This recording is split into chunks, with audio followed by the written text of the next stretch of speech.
नमस्कार दोस्तों। पिछली जो वीडियो था, पिछली क्लास में हमने देखा था कि अंतर्राष्ट्रीय राजनीतिक अर्थव्यवस्था या इंटरनेशनल पॉलिटिकल इकोनॉमी में किस प्रकार दुनिया जो है वणिकवाद से पूंजीवाद की ओर मुड़ी और ब्रेटन वुड्स संस्थाओं का जन्म हुआ, जिनमें IMF, IBRD या वर्ल्ड बैंक और गेट, ये तीन संस्थाएं आती हैं। और इन्होंने किस प्रकार जो है पूंजीवाद को आगे बढ़ाया। राजनीतिक अर्थव्यवस्था का हमने मार्क्सवादी दृष्टिकोण भी देखा। फिर जो है विकासशील देशों द्वारा जो नई अंतर्राष्ट्रीय आर्थिक व्यवस्था की जो मांग की जा रही थी, न्यू इंटरनेशनल इकोनॉमिक ऑर्डर की, उसकी भी बात हमने की। फिर कुछ कंसेप्ट हमने जो है ब्रिक्स और RCEP के बारे में भी जाना था। आज हम जो बात करेंगे वो मूलतः केंद्रित होगी कि किस प्रकार, किन परिस्थितियों में WTO से और गेट का निर्माण हुआ, WTO का निर्माण हुआ गेट से। General agreement on trade and tariff से वर्ल्ड ट्रेड ऑर्गेनाइजेशन का निर्माण किस प्रकार हुआ, और क्या पृष्ठभूमि रही, कैसी परिस्थितियां उत्पन्न हो गई थी। और इस चर्चा को आज हम वर्तमान तक लेकर के आएंगे कि किस प्रकार जो एक व्यापार संघर्ष चल रहा है, खास करके चाइना और अमेरिका के बीच, वहां तक हम अपनी चर्चा को बढ़ा के लेके आएंगे। उसके बीच में क्या क्या मुद्दे खास करके WTO में आ रहे हैं, भले ही वह कृषि का हो या कृषि सब्सिडी का हो या कोई और जो भी मुद्दे हैं, उन सब की आज हम चर्चा करेंगे। तो चलिए शुरुआत करते हैं। सबसे पहले हम जो है पृष्ठभूमि को समझते हैं कि किस प्रकार जो है WTO के निर्माण की परिस्थितियां उत्पन्न हुई। हमने देखा था गेट यानी कि general agreement on trade and tariff. तो गेट मूलतः क्या काम करता था, ये बढ़ावा देता था मल्टीलैटरल ट्रेड को या बहुपक्षीय व्यापार को, यानी देशों के मध्य ज्यादा से ज्यादा व्यापार हो, ये इसका मूल सार था। एक अनौपचारिक संगठन था। किसके लिए काम करता था, तो इसका मुख्य काम था टैरिफ में कमी। गेट का मुख्य काम था कि देशों के बीच टैरिफ या प्रशुल्क जो होते हैं, आयात शुल्क लगाए जाते हैं, विभिन्न प्रकार के कर लगाए जाते हैं, उन सब में कमी लाई जाए और विभिन्न देशों के बीच समानता का व्यवहार हो। साथ ही गेट में जो है सिर्फ वस्तु का व्यापार पर ही बात की जाती थी, यानी वस्तु यानी गुड्स। इसमें कृषि उत्पाद शामिल नहीं थे, सर्विसेज शामिल नहीं थी, जैसे IT सर्विस, BPO सर्विसेज इत्यादि इसमें शामिल नहीं थी। और गेट के सिद्धांत की यदि हम बात करें कि गेट मूलतः किस सिद्धांत पर काम करता था, वर्किंग प्रिंसिपल जो था गेट का वो क्या था। तो सबसे पहला काम ये करता था कि देशों के बीच जो है समान बर्ताव होना चाहिए, इक्वल ट्रीटमेंट या समान बर्ताव, इसकी सबसे प्रमुख धारणा थी। समान बर्ताव और भेदभाव का अभाव। कोई देश किसी दूसरे देश के साथ किसी प्रकार का भेदभाव खास करके व्यापार के मामले में नहीं करेगा, ठीक है। और दूसरी बात, गेट के जो समझौते होते थे बाध्यकारी नहीं होते थे। एक प्रकार से इनफॉर्मल या अनौपचारिक संगठन था ये। अनौपचारिक वार्ताएं होती थी, ठीक है। लेकिन इसमें एक चीज और भी थी कि समान बर्ताव और भेदभाव का अभाव होने के साथ साथ एक कंसेप्ट था मोस्ट फेवर्ड नेशन, MFN की व्यवस्था भी थी, जिसमें कुछ देशों के साथ विशेष व्यवहार किया जा सकता था, विशेष परिस्थितियों में ये छूट थी। गेट की प्रकृति यदि हम देखें कि क्या नेचर था इसका,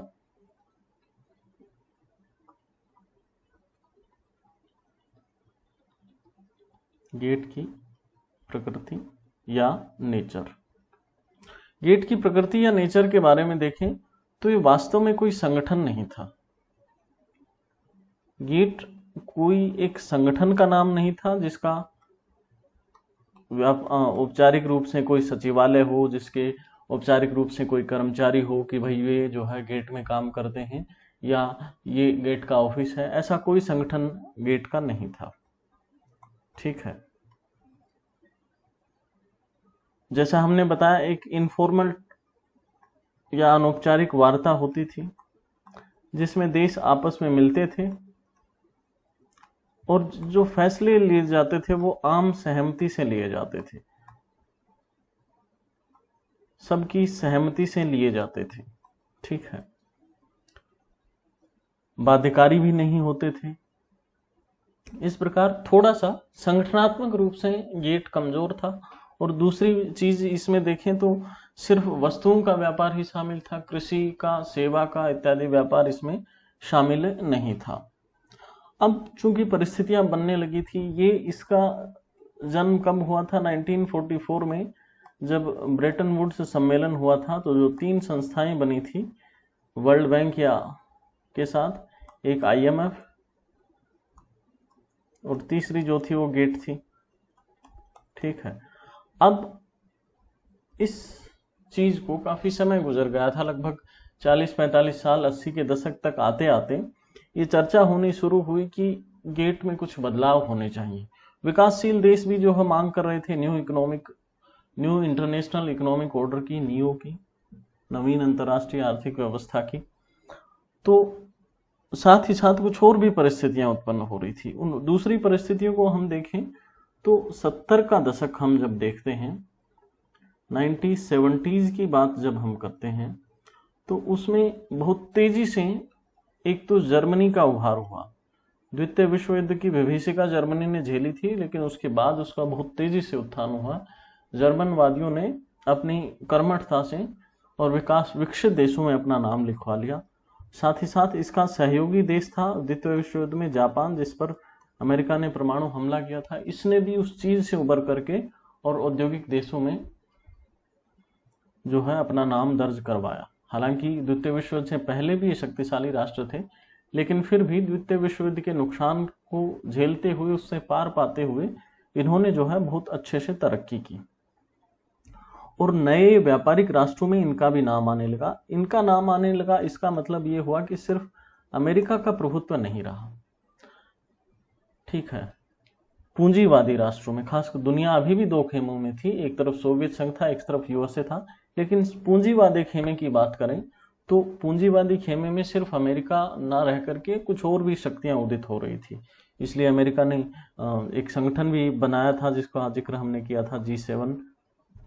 ठीक है, तो जर्मनी और जापान का राइज होने के साथ साथ देशों के बीच जो है आर्थिक अंतर निर्भरता बढ़ रही थी।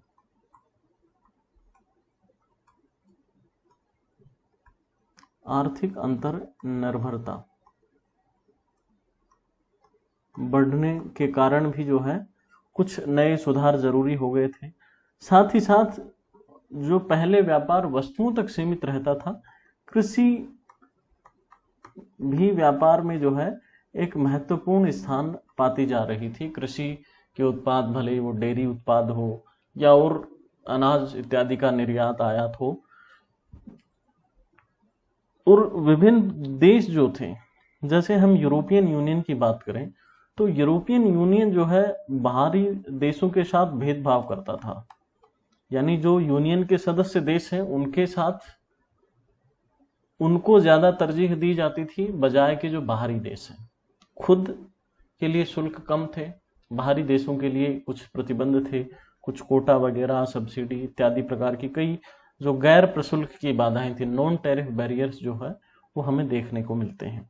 साथ ही साथ सर्विस सेक्टर, एक नया सेक्टर बूम किया उस जमाने में और इसमें अमेरिका का प्रभुत्व उभरा। अमेरिका में सर्विस सेक्टर बहुत तेजी से आगे बढ़ा। तो चूंकि गेट में सर्विस तो शामिल ही नहीं था, सर्विस सेक्टर और एग्रीकल्चर शामिल नहीं था, तो ये भी एक कारण रहा। अब गेट का मुख्य काम था कि गेट काम करता था टेरिफ बैरियर्स को हटाने के लिए। लेकिन कुछ ऐसे बैरियर भी थे जिन्हें गैर प्रशुल्क बाधाएं कहा जाता है। गैर प्रशुल्क बाधाएं या नॉन टेरिफ बैरियर्स, इसमें कौन कौन सी आती हैं? यानी किसी चीज को कितना आयात करना है, कितना निर्यात करना है, ये कोटा निर्धारित कर दिया जाए। अपने देशी उत्पादों को विदेशी वस्तुओं की प्रतिस्पर्धा से बचाने के लिए देशी उद्योगों को या देशी उत्पादों को सब्सिडी दी जाए। ठीक है। खुद सस्ते श्रम और कम गुणवत्ता की चीजें निर्माण करके किसी दूसरे देश में डंप किए जाएं, जैसा कि चाइना पर आरोप लगता रहता है, जिसे डंपिंग कहते हैं। तो इस प्रकार की नई बाधाएं भी सामने आ रही थी। तो ये भी एक कारण रहा कि WTO की पृष्ठभूमि निर्मित होना शुरू हुई। इसी जमाने में जिनको हम कहते हैं एशियन टाइगर्स,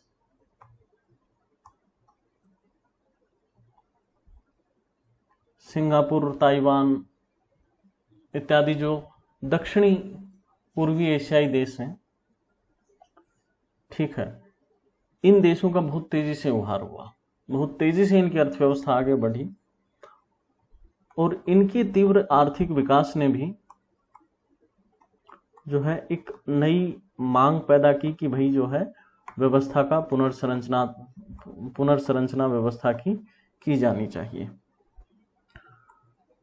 अब विकसित देशों ने अपनी व्यवस्था को, यहां तक की बातें ठीक थी, विकसित देश अपनी अर्थव्यवस्था को प्रोटेक्ट करने के कुछ और तरीके खोजना उन्होंने शुरू किया, क्योंकि विकासशील देशों की एक स्थिति ऐसी थी कि वहां की जनसंख्या ज्यादा थी, वस्तुओं का सेवाओं का मुक्त आदान प्रदान होता तो हो सकता था कि विकासशील देशों को भी फायदा काफी हद तक मिलता। लेकिन कुछ ऐसे नॉर्म्स लगा दिए गए जिनको गैर व्यापारिक बाधाओं में, ये गैर प्रशुल्क बाधाएं हैं, हालांकि व्यापारिक हैं, ये व्यापार के दायरे में ही आती हैं लेकिन टैरिफ के दायरे में नहीं आती। कुछ ऐसी बाधाएं जो व्यापार के दायरे में ही नहीं आती, जिन्हें नॉन ट्रेड बैरियर्स, ये नॉन टैरिफ बैरियर्स और नॉन ट्रेड बैरियर्स, गैर व्यापारिक बाधाएं। इन बाधाओं में कौन कौन सी आती हैं? जैसे बाल श्रम, यानी बहुत बार क्या होता है कि अमेरिकी देश या यूरोपियन देश भारत को की चीजों को इस नाम पे बैन कर देते हैं कि इस चीज को बनाने के लिए भारत में जो है बाल श्रम का, बालकों से जो है काम करवाया गया है, 14 वर्ष से छोटी उम्र के बच्चों से। और आपने नाम सुना होगा कैलाश सत्यार्थी का। कैलाश सत्यार्थी ने बाल श्रम उबारने की दिशा में बहुत बड़ा काम किया है, लेकिन उससे भी बड़ा नुकसान उन्होंने क्या किया है कि एक बहुत बड़ा मुद्दा दिया है और उन चीजों को दुनिया के सामने उजागर किया है कि एक बहाना दुनियावी देशों को मिल गया है। कुछ और भी आरोप लगाए जाते हैं इस मुद्दे पर, उनकी गहराई में हम नहीं जाएंगे। तो बाल श्रम एक विकसित देशों के लिए एक मुद्दा रहता है कि इस बहाने वो विकासशील देशों की चीजों को बैन कर देते हैं। दूसरा मुद्दा एक आता है मानवाधिकार का, ह्यूमन राइट्स वायलेशन। विकसित देश कई बार इस नाम पे भी चीजों को जो है बैन कर देते हैं, निर्यात को, कि इसमें निर्माण में जो है ह्यूमन राइट्स का वायलेशन हुआ है, मानवाधिकारों का उल्लंघन हुआ है। एक नई चीज और आई, पर्यावरण। विकासशील देशों ने पर्यावरण की समझ बननी ही शुरू हुई थी, यानी जिन देशों का सबसे ज्यादा योगदान रहा पर्यावरण खराब करने में, विकसित देशों का, उन्होंने धीरे धीरे ऐसी तकनीकें विकसित कर ली जो पर्यावरण प्रदूषण कम करती थी। तो उन्होंने सोचा कि किस प्रकार से जो है विकासशील देशों को आगे बढ़ने से रोका जाए, तो उन पर जो है इस प्रकार का बंधन लगा दिया गया कि भाई आप जो है पर्यावरण प्रदूषण यदि आप करेंगे, आपकी इंडस्ट्रियल यूनिट से यदि पर्यावरण प्रदूषण होगा तो हम उनको नहीं खरीदेंगे। यानी हर तरीके से हतोत्साहित करने का भी काम हो रहा है। और एक स्वच्छता मानक भी कई प्रकार के बनाए गए। सैनिटरी मेजर्स जिनका पालन करना जरूरी होता है। अच्छा, इन चीजों में एक बड़ा योगदान जो है शीत युद्ध का भी रहा। जब शीत युद्ध समाप्त हो गया, पहले क्या थे, शीत युद्ध के दौर में दो प्रतिद्वंदी थे। मान लीजिए हमें किसी चीज की जरूरत है, यूएसएसआर के पास नहीं है। हम विकासशील देश अक्सर क्या करते थे कि इन देशों को खेमा बदलने की धमकी देते थे कि भाई अमेरिका वाले तुम नहीं दोगे तो हम सोवियत संघ के पास चले जाएंगे। इस प्रकार से दुनिया प्रति संतुलित हो रही थी। अब सोवियत संघ का जब विघटन हुआ, शीत युद्ध का अंत हुआ, तो सिर्फ एक ही महाशक्ति बच गई, यूएस, और खुद रूस जो था वो अमेरिका के पाले में चला गया। तो दुनिया के देशों के सामने सिर्फ एक ही विकल्प रह गया, एक ही चौधरी उनका बच गया, वो था अमेरिका। अपनी शर्तों पर, मनमानी शर्तों पर व्यापार करने के लिए इन्होंने इन संगठनों का भी सहारा लिया और नाम ये लगाया गया कि भाई हम जो है दुनिया को कनेक्ट कर रहे हैं, वैश्वीकरण, निजीकरण, उदारीकरण। पहले भी हमने आपको बताया था कि अभी दोबारा बता रहे हैं, जो देश टेक्नोलॉजी में, इंडस्ट्रियल रेवोल्यूशन में, इन सब चीजों में आगे रहा है, उसने, यानी जिनके उत्पादों की गुणवत्ता अच्छी है, उसने मार्केट को ओपन करने की वकालत की है, बाजार को खुला रखने की वकालत की है। अमेरिका ने भी ऐसा ही किया, पूंजीवादी देशों ने ऐसा ही किया कि विकासशील देशों के बाजार तक ज्यादा से ज्यादा पहुंच हो, उनके जो सब्सिडी, कोटा, इत्यादि चीजों को रोका जाए, इत्यादि चीजों के थ्रू जो है विकासशील देशों को रोका भी जाए और हमारी जो एमएनसीज है, मल्टीनेशनल कंपनीज हैं, उनको एक बाजार के रूप में जो बड़ी जनसंख्या भारत जैसे देशों की, चीन जैसे देशों की है, उनमें पहुंचाया जाए, उनको एक बड़ा बाजार उपलब्ध कराया जाए। तो ये भी आरोप लगते हैं कि वास्तव में ये जो है ग्लोबलाइजेशन ना होकर के और सिर्फ एमएनसीज को बाजार दिलाने का एक काम है। खैर, गैट से डब्ल्यूटीओ बनने की हम पृष्ठभूमि समझ रहे थे, तो कुछ चीजें हमने समझी कि जैसे इकोनॉमिक इंटरडिपेंडेंस, आर्थिक अंतर निर्भरता बढ़ी, ईयू भेदभाव करता था, अमेरिका में सर्विस सेक्टर बढ़ा, नॉन टैरिफ बैरियर्स भी कुछ सामने आए, नॉन ट्रेड बैरियर्स भी कुछ सामने आए, एशियन टाइगर्स का उदय हुआ। ये सब बातें जो है सुझा रही थी कि कुछ न कुछ परिवर्तन, कुछ न कुछ सुधार करना जरूरी है। अब गेट में क्या होता था कि जब वार्ताएं होती थी तो लंबे लंबे दौर चलते थे, 7-7, 8-8 साल तक वार्ताएं चलती रहती थी, कुछ निष्कर्ष नहीं निकलता था। इसी प्रकार जो अंतिम दौर जो हुआ था उसको कहा जाता है उरुग्वे दौर।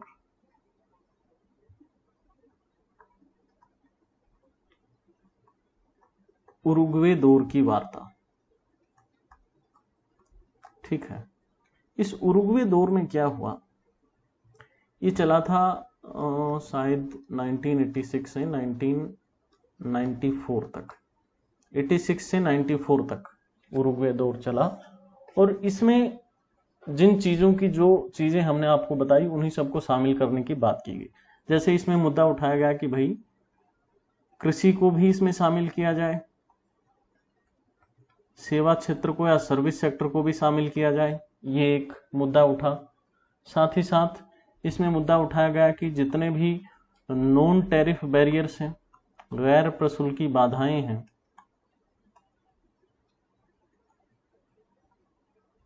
ठीक है, उनको दूर किया जाए। गैर प्रशुल्की बाधाएं यानी कोटा, सब्सिडी और डंपिंग जैसी जो बाधाएं हैं वो सभी, उनको दूर करने के लिए कुछ नियम कानून बनाने चाहिए, कुछ सहमति बननी चाहिए, क्योंकि इन नॉन टैरिफ बैरियर्स के थ्रू जो है व्यापार को, दूसरे देशों को हतोत्साहित किया जाता है, व्यापार को हतोत्साहित किया जाता है। फिर कुछ नए कंसेप्ट भी आए जिन्हें कहा जाता है, एक ट्रिप्स है और एक है ट्रिम्स। ट्रिप्स यानी trade related intellectual property rights, व्यापार से संबंधित बौद्धिक संपदा अधिकार। ट्रिप्स में क्या क्या चीजें आती हैं? ट्रिप्स में आता है एक तो पेटेंट, यानी जो भी आप अपने मस्तिष्क की उपज से जो चीजें, जो संपदा अर्जित करते हैं, जो विकास करते हैं, जो डेवलपमेंट करते हैं, अनुसंधान के जरिए किसी नई चीज को लाते हैं दुनिया के सामने, भले ही चाहे वो नई दवाई हो, नई किताब हो, नया इंडस्ट्रियल प्रोडक्ट हो, तो इसमें 3 चीजें आती हैं, पेटेंट, कॉपीराइट, और भी काफी सारी चीजें आती हैं, लेकिन ये 3 मुख्यतः जिनका जिक्र किया जाता है, और एक जीआई। इस प्रकार की 6-7 चीजें हैं। तो पेटेंट में मूलतः ये उत्पादों के संदर्भ में इस्तेमाल होता है, यानी कोई इंडस्ट्रियल प्रोडक्ट या कुछ मेडिसिन वगैरह है, उसके लिए जिस कंपनी ने उसको डेवलप किया है उसको वो पेटेंट दे दिया जाता था कि भाई ये आपने डेवलप किया है, और कोई दूसरा इस व्यक्ति या कंपनी उसका अगर व्यापारिक इस्तेमाल करेगा तो वो आपकी इजाज़त के बगैर नहीं कर सकेगा। इजाज़त लेने का मतलब जिसने इसको डेवलप किया है उसको कुछ पैसे देगा, कुछ शुल्क जो उनकी सहमति पर आधारित होगा, और उसके बाद ही जो है इसका कमर्शियल प्रोडक्शन हो सकता है। ऐसे ही कॉपीराइट में अक्सर साहित्यिक रचनाएं आती हैं, अखबार, पत्र पत्रिकाएं, लेख इत्यादि सब आते हैं, सॉफ्टवेयर। जीआई टैग में भौगोलिक संकेतक है, जैसे बासमती चावल या कहीं का लड्डू फेमस हो, रसगुल्ला हो, ये सभी। अब इन चीजों के लिए जो है पहले अलग अलग देशों में अलग अलग नियम थे, तो ये सहमति बनी कि पूरी दुनिया में एक जैसे मानक होने चाहिए, एक जैसे स्टैंडर्ड होने चाहिए, ताकि ये चीजें जो है इन पेटेंट का, कॉपीराइट का, जीआई टैग्स का उल्लंघन ना हो। ऐसे ही एक ट्रिम्स है।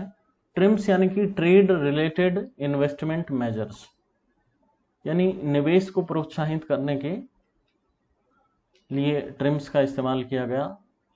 इसका मतलब सीधे सीधे यदि देखें तो भारत सरकार मारुति और होंडा में कोई फर्क नहीं करेगी, दोनों को एक जैसे इन्वेस्टमेंट की सुविधाएं उपलब्ध कराएगी। भारत सरकार रिलायंस में और सऊदी अरब की कोई तेल कंपनी है उसमें भेदभाव नहीं करेगी, ठीक है। भारत सरकार बीकानेर वाला का रेस्टोरेंट और केएफसी के रेस्टोरेंट में कोई भेदभाव नहीं करेगी। इस प्रकार के मुद्दे ट्रिम्स के अंतर्गत आए, ठीक। तो एक सहमति बननी शुरू हुई कि भाई ठीक है, जो नॉन टैरिफ बैरियर्स हैं, ट्रिम्स, कृषि सेवा को इनमें शामिल करना, इन सब पे बात जो है आगे बढ़नी चाहिए।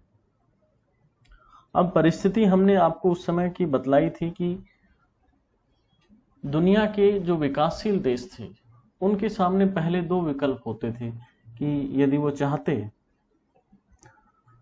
तो यूएसएसआर के पास चले जाते, जब उनका मन करता तो अमेरिका के पास जा सकते थे। अब दुनिया का नेता एक ही था, आर्थिक मदद लेनी हो या जो भी दुनिया की संस्थाएं थी, संयुक्त राष्ट्र संघ, IMF, वर्ल्ड बैंक इत्यादि, सभी पर अमेरिकी प्रभुत्व कायम हो चुका था। यूएसएसआर का विघटन हो चुका था, खुद रूस जो है अमेरिकी पाले में आ चुका था। तो परिस्थितियां ऐसी थी कि विकासशील देशों के सामने कोई और चारा बचा नहीं। अब फिर जो है एक सहमति बनी या कहें कि बनवाई गई अमेरिका द्वारा, जिसे कहा जाता है वाशिंगटन सहमति। वाशिंगटन सहमति, इसके जरिए क्या हुआ, वाशिंगटन सहमति के जरिए यूएसएसआर के विघटन के बाद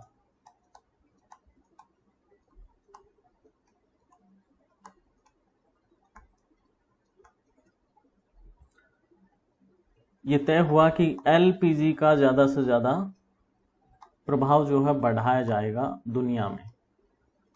एलपीजी माने कि लिबरलाइजेशन, प्राइवेटाइजेशन और ग्लोबलाइजेशन, उदारीकरण, निजीकरण और वैश्वीकरण। शब्द अलग अलग हैं लेकिन तीनों एक दूसरे से अंतर संबंधित हैं। उदारीकरण का मतलब राज्य का जो नीति है वो उदार होगी, भेदभाव रहित होगी, और प्राइवेटाइजेशन यानी राज्य का काम कानून और व्यवस्था बनाए रखना है, राज्य का काम व्यापार करना नहीं है। इसलिए व्यापार को ज़्यादा से ज़्यादा निजीकरण कर दिया जाए, अर्थव्यवस्था को खोल दिया जाए उदारीकरण के जरिए, और अर्थव्यवस्था जब खुल जाएगी तो दुनिया आपस में संपर्कित हो जाएगी, कनेक्ट हो जाएगी, तो जो व्यवस्था उत्पन्न होगी वो ग्लोबलाइजेशन या वैश्वीकरण की व्यवस्था होगी। तो तीनों एक दूसरे से इंटर रिलेटेड हैं। वाशिंगटन सहमति में ये तय हुआ कि जो है एलपीजी का प्रभाव ज़्यादा से ज़्यादा बढ़ाया जाएगा। इसी को कुछ और नाम भी दिए जाते हैं। अब ब्रिटिश प्रधानमंत्री, महिला प्रधानमंत्री मार्गरेट थैचर, उनको श्रेय जाता है कि उन्होंने जो है ब्रिटेन में उदारवादी नीतियों का बहुत ज़्यादा प्रोत्साहन दिया। तो इसी को एक और नाम दे दिया जाता है, इसे थैचरवाद या थैचरिज्म भी कहा जाता है। अमेरिका में जिस राष्ट्रपति ने उदारवादी नीतियों पर सबसे ज़्यादा जोर दिया थे वो थे रीगन, तो इसे रीगनवाद भी कहा जाता है। यानी ये सिनोनिम हैं, समानार्थक हैं, भले ही रीगनवाद आ जाए, थैचरवाद आ जाए, वाशिंगटन सहमति आ जाए, कंसेप्ट एक ही है मूल में, यानी किसी भी येन केन प्रकारन एलपीजी को प्रोत्साहन देना है। तो कैसे दिया जाएगा? तो जो विश्व वैश्विक वित्तीय संस्थाएं थी, वित्तीय संस्थाएं यानी कि वर्ल्ड बैंक है, आईएमएफ है, अंतर्राष्ट्रीय मुद्रा कोष और विश्व बैंक, ये दो संस्थाएं थी। ये उदारीकरण और निजीकरण को अपनी नीतियों के जरिए ये उदारीकरण को भी बढ़ाएंगी, अपनी नीतियों के जरिए निजीकरण को भी प्रोत्साहन देंगे। उदारीकरण निजीकरण प्रक्रिया है, वैश्वीकरण परिणाम है। तो ये जो है उदारीकरण और निजीकरण को प्रोत्साहन देगी, जिससे दुनिया वैश्वीकृत होगी। कैसे करेंगी? तो इन्होंने निर्देश दिया देशों को कि आप जो है सबसे पहला काम कीजिए कि जो मुफ्त में अनाज देते हैं जनता को, मुफ्त में बिजली देते हैं, मुफ्त में पानी देते हैं, वो सब बंद कर दीजिए। यानी राज्य की कल्याणकारी योजनाएं जो हैं उनको बंद करने के लिए कहा गया विकासशील देशों को।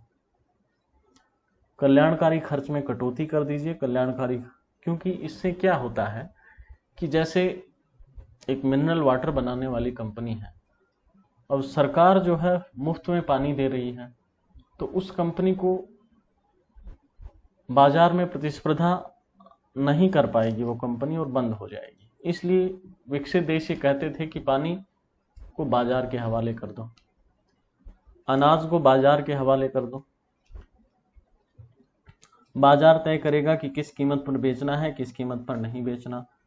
ठीक है, फिर आगे इन्होंने क्या बताया?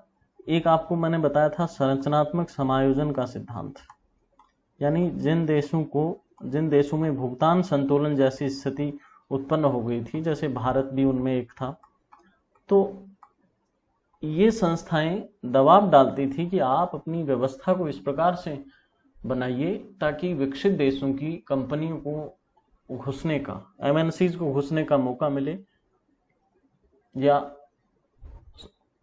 अपनी जो अर्थव्यवस्था है उसका उदारीकरण कीजिए, निजीकरण कीजिए, सरकारी कंट्रोल जो है वो हटाइए उस पर से। ऐसा संरचनात्मक समायोजन का कार्यक्रम चलाया गया इन्हीं वैश्विक संस्थाओं के द्वारा। ठीक है, और देशों को निर्देश दिया गया कि वो अपना जो फिस्कल डेफिसिट है उसको कम रखें, फिस्कल डिसिप्लिन बनाए रखें, या राजकोषीय अनुशासन बनाए रखें। राजकोषीय अनुशासन का मतलब कि घाटे की, अब यदि कल्याणकारी योजनाएं राज्य चलाएगा तो खर्चा ज्यादा होगा, आमदनी कम होगी। यदि उसको राजकोषीय अनुशासन बनाए रखना है तो इस प्रकार से व्यवस्था को बनाना होगा कि खर्चा कम करना पड़े और आमदनी ज्यादा हो।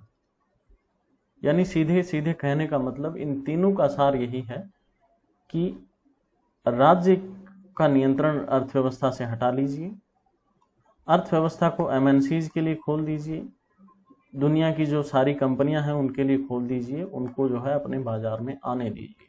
सार यही है वाशिंगटन सहमति का। अब यहाँ कुछ विकासशील देशों की कुछ अपनी चिंताएं भी थी। विकासशील देश कह रहे हैं कि ठीक है ये बातें तो, लेकिन हमारी भी कुछ मांगे हैं। वो मांगे क्या थी?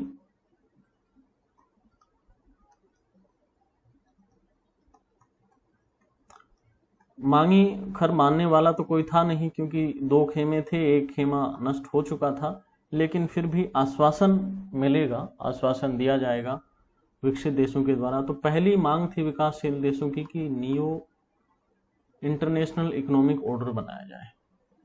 न्यू इंटरनेशनल इकोनॉमिक ऑर्डर हमने आपको बताया था कि जो इंटरनेशनल ऑर्डर था, जो इंटरनेशनल इकोनॉमिक ऑर्डर था, वो मूलतः ब्रेटन वुड्स संस्थाओं पर आधारित था। वर्ल्ड बैंक ने, IMF ने, गेट ने जो ऑर्डर और नीतियां निर्धारित की थी, उनके जरिए ही जो है ये निर्धारित हुआ। यानी इसको निर्धारित करने वाली जो पुरानी संस्थाएं हैं, वर्तमान व्यवस्था को कौन निर्धारित करता है? ब्रेटन वुड्स संस्थाएं। अब ये क्या कह रहे हैं? न्यू IMF को, IBRD या विश्व बैंक को और गेट को, इनको दोबारा इसका रिस्ट्रक्चर कीजिए, पुनर्संरचित कीजिए। साथ ही साथ एक और चीज हमने देखी थी कि ट्रेड नोट एड का नारा भी इन्होंने दिया कि आप व्यापार कीजिए, मदद देने का बहाना मत ढूंढिए, मदद देने के बहाने हमारी अर्थव्यवस्था पे कब्जा करने की कोशिश मत कीजिए। एक और मांग विकासशील देशों ने नियो के जरिए जो उठाई थी वो थी फेयर ट्रेड की।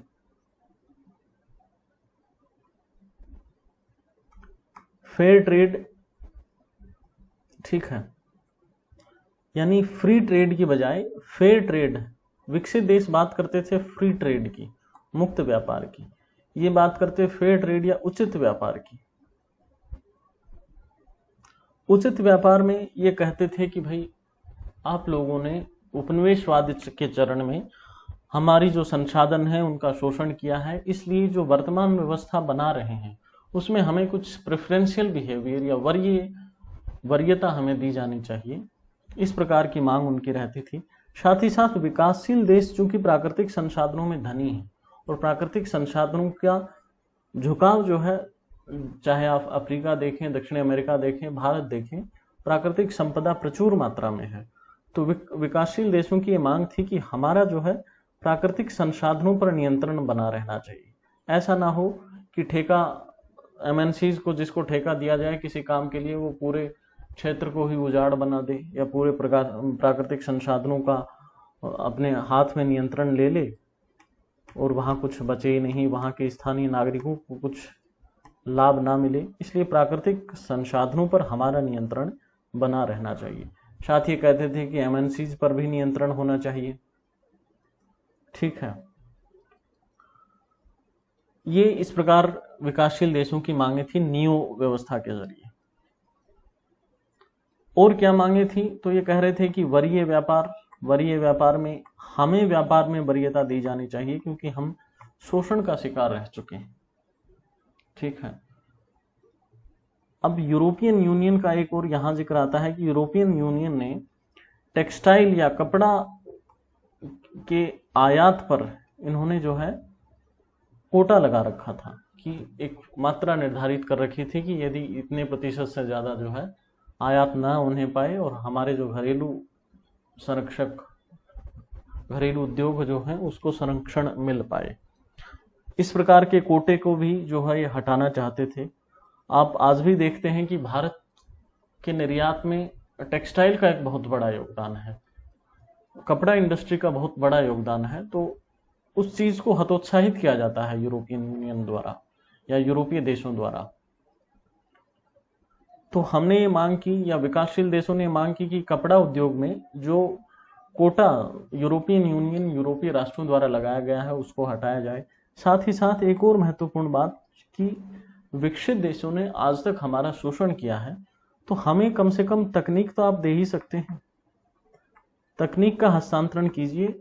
यानी कुछ ऐसा माहौल पैदा कीजिए कि हम लोग बराबर की व्यवस्था पे आ जाएं उसके बाद आप कंपटीशन कीजिए।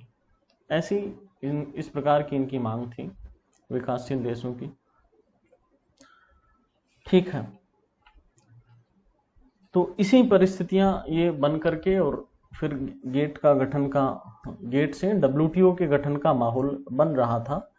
कुछ बातें मानी गई, कुछ नहीं मानी गई, हालांकि प्रभुत्व अमेरिका का ही रहा। एक और धारणा यहां आती है जिसे कहा जाता है ट्रोजन हॉर्स।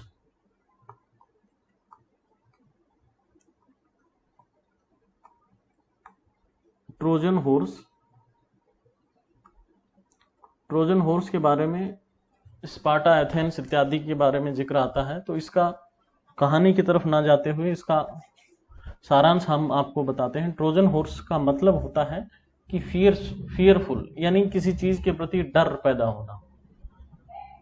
तो विकासशील देशों में जो है ट्रोजन हॉर्स जैसी भावना पैदा हो गई थी। ट्रोजन हॉर्स किस प्रकार से कि विकासशील देश जो है उनको ये लग रहा था कि जो निजीकरण हो रहा है या उदारीकरण या ग्लोबलाइजेशन, ये सारी व्यवस्थाएं हमारे हितों के प्रतिकूल हैं। हमें और ज्यादा शोषण करने का इसके जरिए प्रयास किया जा रहा है। सबसे पहली प्रक्रिया यही थी। विकासशील देशों की ये फिक्र थी कि हमारे घरेलू उद्योग तो अभी तक विकसित ही नहीं हुए हैं, वो प्रतिस्पर्धा कैसे कर पाएंगे। तो इनको अपने घरेलू उद्योगों के संरक्षण की भी चिंता थी।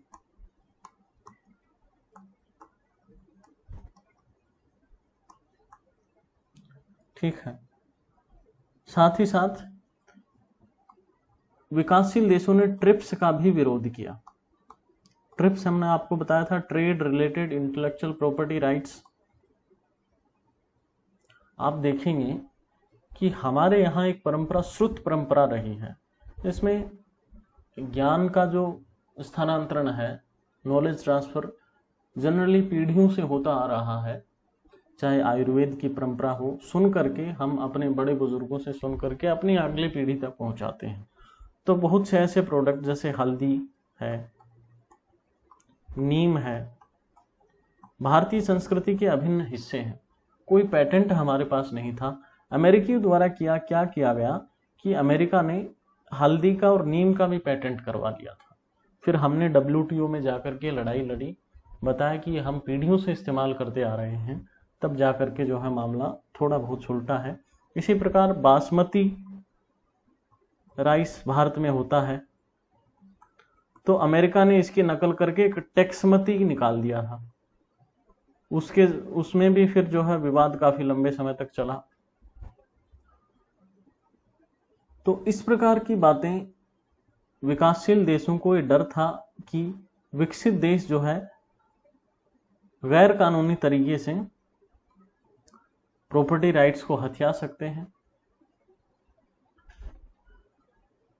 और इसके जरिए एक जो ज्यादा नकारात्मक असर पड़ेगा कृषि पर, क्योंकि पेटेंट कराए हुए बीजों की कीमत बहुत ज्यादा होती है। एक कंपनी बीज विकसित करती है, उसका पेटेंट उसके पास जब होता है, तो अगर वो किसी दूसरी कंपनी को उसके प्रोडक्शन का अधिकार देती है तो उससे ऊंची कीमत वसूलती है। वही ऊंची कीमत का प्रभाव जो है किसानों पर भी पड़ता है। कृषि और खास दूसरा स्वास्थ्य क्षेत्र, जब दवा एक कंपनी विकसित करती है तो ऐसा ही असर स्वास्थ्य पर भी पड़ता है। तो सस्ते कृषि उत्पाद, सस्ते बीज, सस्ते उर्वरक और सस्ती स्वास्थ्य सुविधाएं, ये उपलब्ध कराना विकासशील देशों की मुख्य चिंता थी और ट्रिप्स के जरिए जो है इसमें बाधा आ सकती थी। इसलिए विकासशील देशों ने ट्रिप्स का भी विरोध किया। यानी मूल रूप से ये वैश्वीकरण का विरोध कर रहे हैं। वैश्वीकरण का विरोध की बजाय हम इसको कहेंगे कि एक अनिच्छा इनकी है। हालांकि ये भी चाहते हैं कि दुनिया के देशों के साथ व्यापार किया जाए, लेकिन हमारे हितों का संरक्षण करके। इनकी मुख्य चिंता है कि व्यापार को जो है सर्वसमावेशी, इंक्लूसिव बना लिया जाए, यानी सभी को समान अवसर मिलना चाहिए। ठीक है, एक प्लेटफॉर्म पर हम खड़े हों, उसके बाद दौड़ लगाएं। ऐसा नहीं है कि एक दबे कुचले हैं वो भी उसी तरह दौड़ रहे हैं। कंपटीशन का फेयर माहौल होना चाहिए, फ्री ट्रेड के बजाय फेयर ट्रेड होना चाहिए। तो उरुग्वे चक्र जब चल रहा था ये तमाम मुद्दे उठे। ठीक है, सबसे ज्यादा जो है इनका कंसर्न था विकासशील देशों का। तो कुछ मुद्दों पर कुछ आश्वासन जो है दिए विकसित देशों ने। इन्होंने कहा कि ठीक है, हम जो है वरीय व्यापार जो है प्रेफरेंशियल ट्रेड की सुविधा देंगे विकासशील देशों को, साथ ही साथ बाजार तक पहुंचने की भी सुविधा उपलब्ध कराएंगे। यानी विकसित देशों के बाजार तक आपको आसानी से पहुंचने दिया जाए, कोई उसमें इस प्रकार के बैरियर या श्रम मानक इत्यादि जो है, हालांकि माना नहीं गया इन बातों को पूरी तरीके से, लेकिन विकसित देशों ने आश्वासन दिया कि आपको वरीय व्यापार प्रेफरेंशियल ट्रेड किया जाएगा, बाजार तक पहुंच आसान बनाई जाएगी, और हम लोग जो है यानी विकसित देश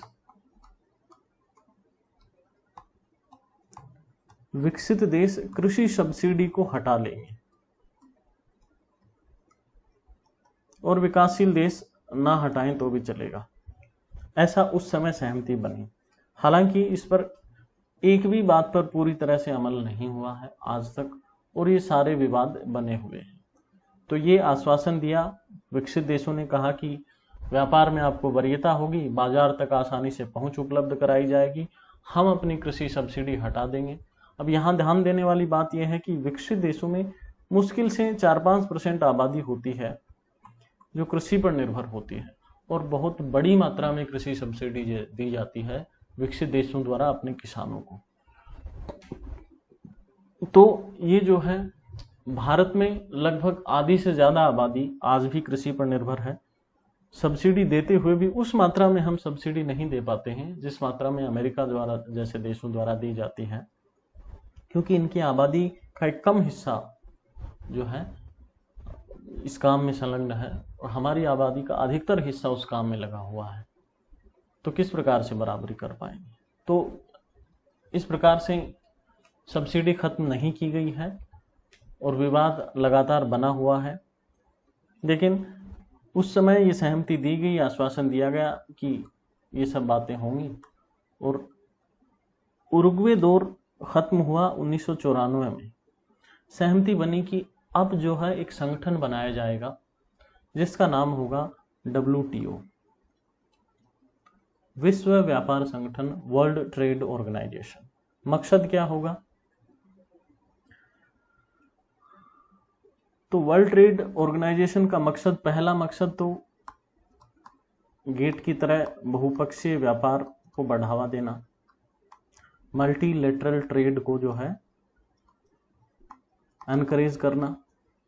दूसरी बात जो उस वहां नहीं थी, गेट में जो चीजें नहीं थी, बहुपक्षीय व्यापार को बढ़ावा देता था गेट भी, लेकिन जो दूसरी चीज हम जिक्र करने जा रहे हैं, सतत विकास।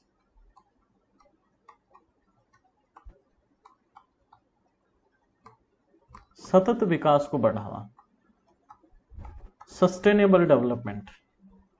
सस्टेनेबल डेवलपमेंट यानी कि विकास की ऐसी प्रक्रिया जिसमें संसाधनों पर उतना ही असर हो जिससे कि आगे आने वाली पीढ़ियों को कुछ नुकसान नहीं झेलना पड़े, यानी कि प्राकृतिक अवस्था बनी रहे।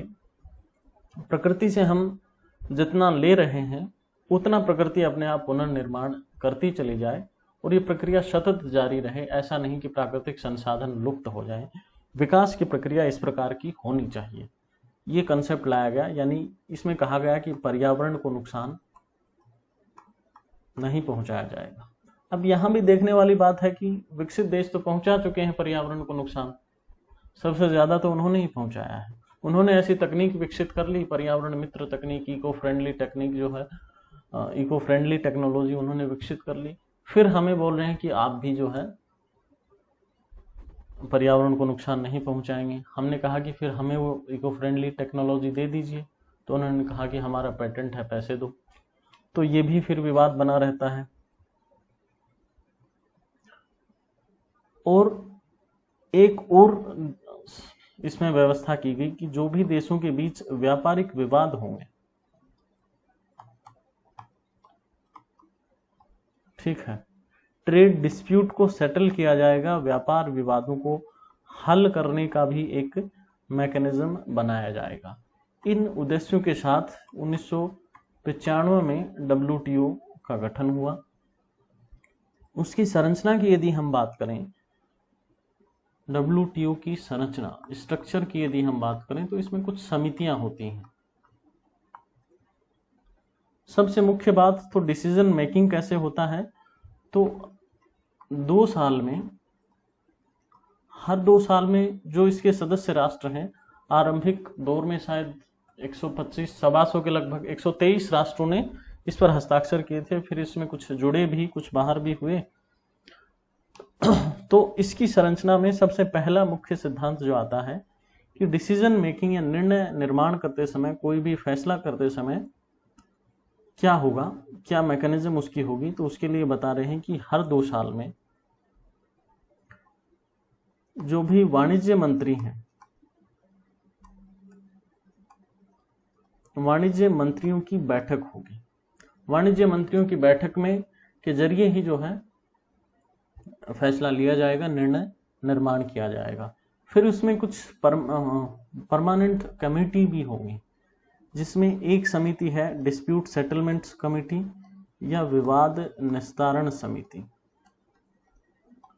विवाद निस्तारण समिति जिसे कहा जाता है, देशों के बीच जो व्यापारिक विवाद होते हैं उनको सुलझाने के लिए जो समिति बनाई गई। एक है व्यापार नीति समीक्षा, व्यापार नीति समीक्षा समिति। ये देखेगी कि ट्रेड पॉलिसी किसी देश की डब्ल्यूटीओ के प्रावधानों के अनुसार है या नहीं, क्योंकि डब्ल्यूटीओ के सदस्य देशों के लिए इसका पालना ऐच्छिक नहीं है, बल्कि जरूरी है इसके प्रावधानों को मानना। तो ये व्यापार नीति की समीक्षा करेगी ये समिति।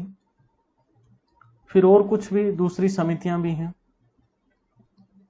जैसे व्यापार पर कुछ समिति हो सकती है, कृषि पर कोई समिति होगी, ट्रिप्स के लिए, ठीक है, या ट्रिम्स के लिए, इत्यादि समितियां हैं। अब इसके सिद्धांत की यदि हम बात करें कि किस प्रिंसिपल पर ये काम करता है, तो डब्ल्यूटीओ का जो प्रिंसिपल है वही जहां गेट में था, समान व्यवहार। यहां भी देखा जाए तो विकासशील देशों की मांग पूरी नहीं हुई। कुछ हद तक कोशिश की गई वरीय व्यापार की, लेकिन पूरे तरीके से जो फेयर ट्रेड की उनकी मांग थी वो पूरी नहीं हुई, क्योंकि इस पूरी संरचना का मकसद ये था कि विकासशील देशों की, विकसित देशों की जो मल्टीनेशनल कंपनी है, बहुराष्ट्रीय कंपनी है, उनको एक बड़ा बाजार उपलब्ध कराया जाए। ये मूल मकसद था। यूएसएसआर का विघटन हो चुका था। अमेरिका अपने मनमाने रवैये से इन चीजों को निर्धारित किया है। कहने को सिद्धांत है समान व्यवहार होगा, भेदभावहीनता नहीं होगी। अब इस स्थिति में तो वही विजयी होगा जिसके पास ज्यादा डेवलपमेंट होगा टेक्नोलॉजी का, या और जो भी व्यापार संबंधित चीजें हैं, अच्छे प्रोडक्ट, बड़ी कंपनियां, चाहे रिसर्च के क्षेत्र में हो। जिस देश के पास ज्यादा पैसा है वही ज्यादा रिसर्च फैसिलिटीज प्रोवाइड करवा पाएगा। जो ज्यादा रिसर्च फैसिलिटीज जहां होंगी वहीं पर जो है अनुसंधान के कार्य होंगे और अच्छे अच्छे प्रोडक्ट, गुणवत्तापूर्ण उत्पाद जो है बनाए जा सकेंगे। जिसके पास पैसा ही नहीं है, रिसर्च की फैसिलिटी नहीं है, वो कहाँ से अच्छे उत्पाद बना पाएंगे। समान व्यवहार के बाद एक सिद्धांत इसमें आता है, MFN का कंसेप्ट लाया गया, most favoured nation. Bharat Pakistan का जब विवाद हुआ था उससे पहले भारत ने पाकिस्तान को MFN का दर्जा दे रखा था। फिर जब विवाद हुआ, लड़ाई हुई, तो उस समय भारत ने पाकिस्तान से MFN का दर्जा छीन लिया। यानी इसमें एक देश के साथ जो है वरीय व्यापार या एक देश के उत्पादों को वरीयता दी जा सकती है। फिर ये बात करता है पारदर्शिता की, यानी जो गवर्नेंस है उसमें व्यापारिक नीतियों में पारदर्शिता लाई जाएगी। ठीक है। एक और इम्पोर्टेंट मेजर इसमें है, वो है सेफ्टी वॉल का। यानी यदि कोई देश डंपिंग के जरिए या नॉन ट्रेड या नॉन टेरिफ बैरियर्स के जरिए चीज़ों को बाधित करने की कोशिश करता है तो उस पर जो है प्रतिबंध लगाए जा सकते हैं। जैसा कि हम अमेरिका चीन विवाद में जो है यही मुद्दा मुख्य रूप से है, डंपिंग वाला। तो एक देश जो है दूसरे देशों पर शुल्क लगा करके उनको जो है हतोत्साहित कर सकता है। ऐसी सुविधा, सेफ्टी वॉल की सुविधा भी WTO में दी गई है। ये थी संरचना, सिद्धांत, WTO का मकसद, किस मकसद से बनाया गया। अब WTO के मुद्दे क्या हैं उनको जरा हम डिस्कस कर लेते हैं। मुख्य मुद्दे, WTO की पहली जो बैठक हुई वो हुई थी सिंगापुर में।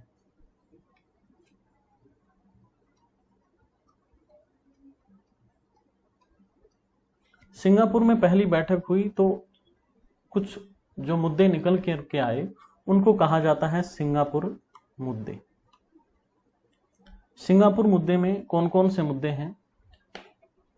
तो सबसे पहला मुद्दा जो उठाया गया वो ये था, अच्छा सिंगापुर के से एक बात ये भी ध्यान देने वाली है, सिंगापुर एक ऐसा देश है जो बहुत तेजी से जिसने विकास किया है और उस समय विकसित देशों की श्रेणी में नहीं, विकासशील देश था सिंगापुर।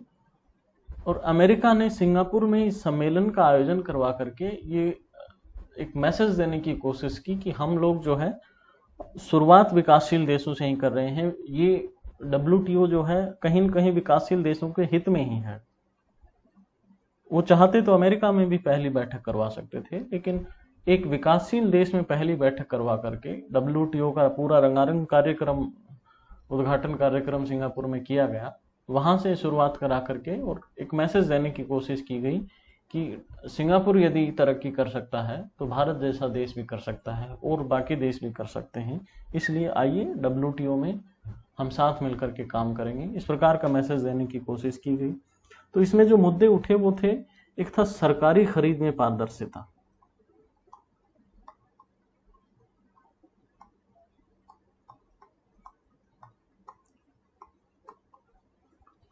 सरकारी खरीद में पारदर्शिता का मतलब ये हुआ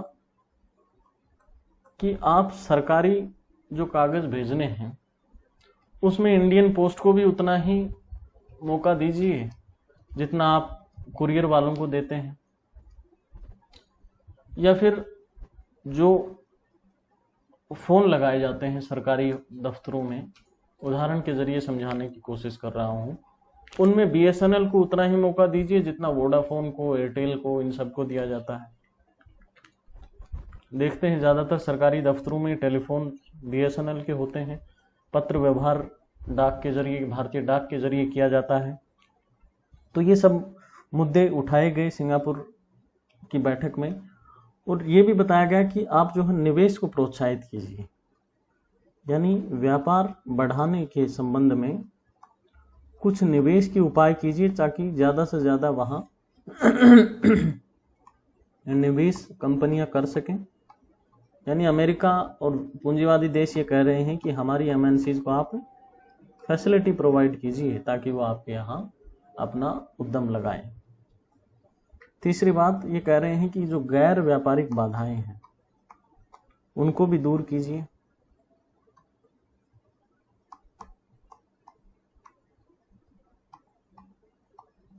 गैर व्यापारिक बाधाओं में क्या आता है?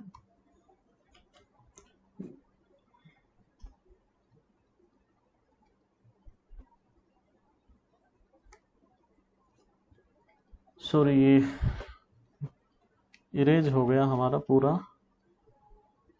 एक मिनट, दोबारा देखते हैं। हम बात कर रहे थे सिंगापुर मुद्दों की, ठीक है। सिंगापुर मुद्दे जल्दी से देख लेते हैं। सिंगापुर में जो मुद्दे उठाए गए उनमें पहला मुद्दा था सरकारी खरीद में पारदर्शिता का, ठीक है। दूसरा मुद्दा जिसकी हम बात कर रहे थे वो निवेश से संबंधित मुद्दा था, यानी एमएनसीज को निवेश संबंधी फैसिलिटीज प्रोवाइड कराने का। और तीसरा मुद्दा जो था वो नॉन ट्रेड बैरियर्स का, गैर व्यापारिक बाधाओं को दूर करने का था। और गैर व्यापारिक बाधाओं में कौन कौन सी बाधाएं आती हैं उन्हीं की हम बात कर रहे थे। तो गैर व्यापारिक बाधाओं में जो बाधाएं आती हैं वो एक तो लेबर स्टैंडर्ड या श्रम मानक, यानी विकासशील देशों को कहा गया कि आप श्रम मानकों का पालन कीजिए। इसके पीछे भी कहीं न कहीं एक साजिश थी कि जो विकासशील देशों में सस्ता श्रम है उसको थोड़ा महंगा किया जाए, ताकि एमएनसी जो है या जो विकसित देशों का जो प्रोडक्ट है वो ज़्यादा टिक पाए। श्रम मानकों का पालन कीजिए, पर्यावरण को नुकसान मत पहुंचाइए। इस प्रकार की बातें की गई, गैर व्यापारिक बाधाएं हटाने की बात। और इन्होंने बताया कि एक प्रतिस्पर्धा का माहौल तैयार होना चाहिए, यानी कि किसी एक कंपनी को प्रोत्साहन ना दिया जाए, फेयर कंपटीशन हो, चाहे देसी कंपनी हो विदेशी कंपनी हो, टाटा हो फोर्ड हो, सबको एक ही प्लेटफॉर्म मिलना चाहिए, ऐसी बात ये कह रहे हैं। तो ये सिंगापुर बैठक के मुद्दे थे। अब यहां भी विकसित देशों का फिर अपना कंसर्न आता है। विकसित देशों का चिंता क्या थी कि जो भूमंडलीकरण की, ग्लोबलाइजेशन की जो परिभाषा तय की गई,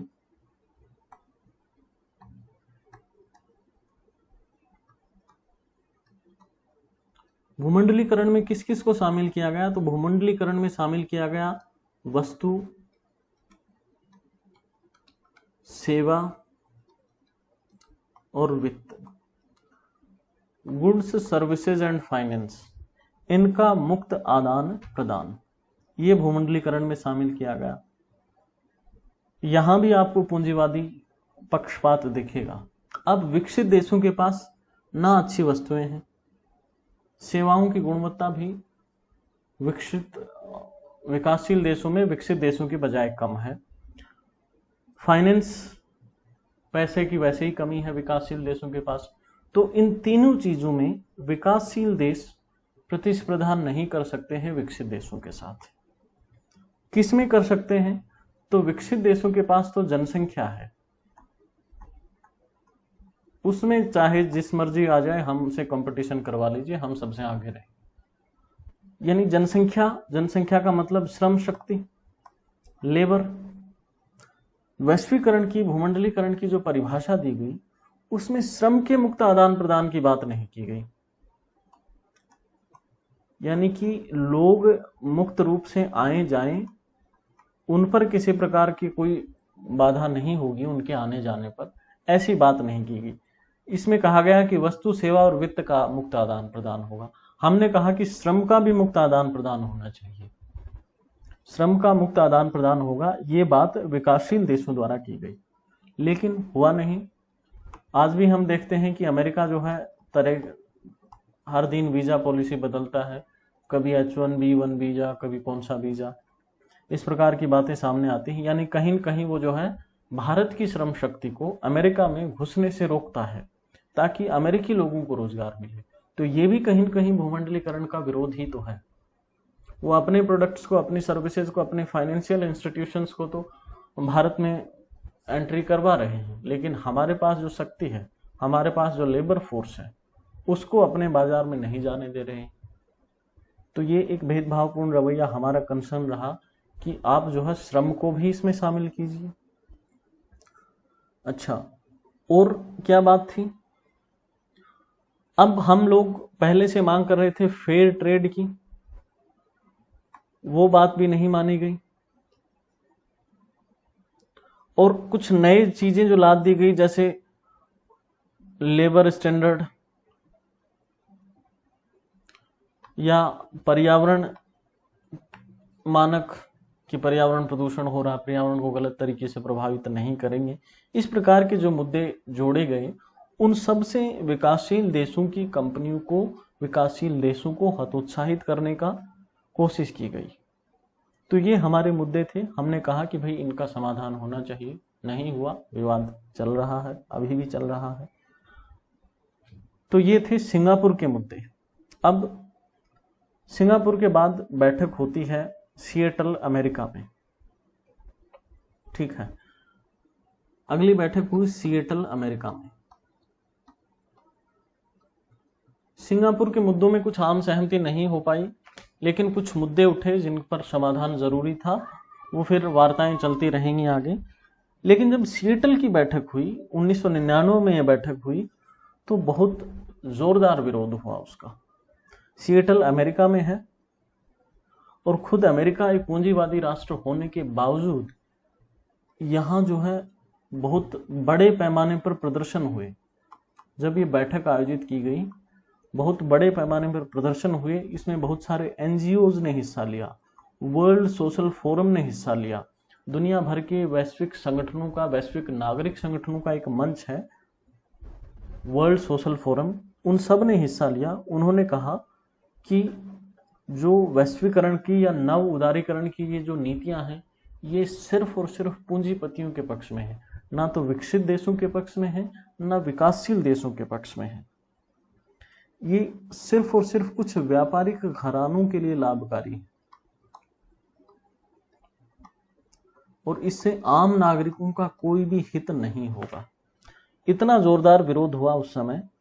एनजीओज, वर्ल्ड सोशल फोरम और जो भी वहां के नागरिक थे, उन सब ने इस बैठक का विरोध किया। ऐसा लगने लगा कि WTO समाप्त हो जाएगा इस विरोध के बावजूद, और WTO का भविष्य जो है खतरे में है, पूरा वैश्वीकरण खतरे में है। लेकिन फिर ऐसा हुआ नहीं। उसके बाद कुछ वर्षों के बाद दोहा में विकास वार्ता हुई सिएटल के बाद, और दोहा विकास वार्ता को जो है एक बड़ा आयाम माना जाता है, क्योंकि संघर्ष से चलते चलते, मुद्दों पर बातचीत करते करते, फिर दोहा वार्ता में भी काफी सारे मुद्दे उसमें और समाहित हुए। तो दोहा विकास वार्ता के मुद्दे हम देख लेते हैं। दोहा विकास वार्ता, हम जानते हैं कि राजनीति किस चीज का नाम है। राजनीति है संघर्ष के समाधान का एक तरीका, वस्तुतः राजनीति है। यानी कि एक ऐसा मेथड जिसके जरिए विभिन्न जो कॉन्फ्लिक्ट्स हैं उनका समाधान किसी न किसी तरीके से हम खोजने में सफल हो जाएं, तो वो राजनीति है। ऐसा ही यहाँ भी हुआ। सिएटल में जो माहौल बना था उसको थोड़ा बहुत ठंडा करने की कोशिश की गई। विश्व व्यापार संगठन में सुधार की मांगें उठी, ठीक, और दोहा विकास वार्ता हुई। दोहा विकास वार्ता में जो मुद्दे उठाए गए उनमें भी सबसे प्रमुख जो था, सबसे पहला था कृषि का मुद्दा। अब कृषि के मुद्दे में हमने आपको बताया था, जब WTO का गठन हुआ तो विकसित देशों ने ये आश्वासन दिया था कि हम लोग जो है सब्सिडी खत्म कर देंगे, जिससे विकासशील देशों को कुछ प्रोत्साहन मिल सके। लेकिन ऐसा हुआ नहीं। अब थोड़ा सा फर्क हम देख लेते हैं विकसित देशों की कृषि में और विकासशील देशों की जो कृषि व्यवस्था है उसमें क्या फर्क है।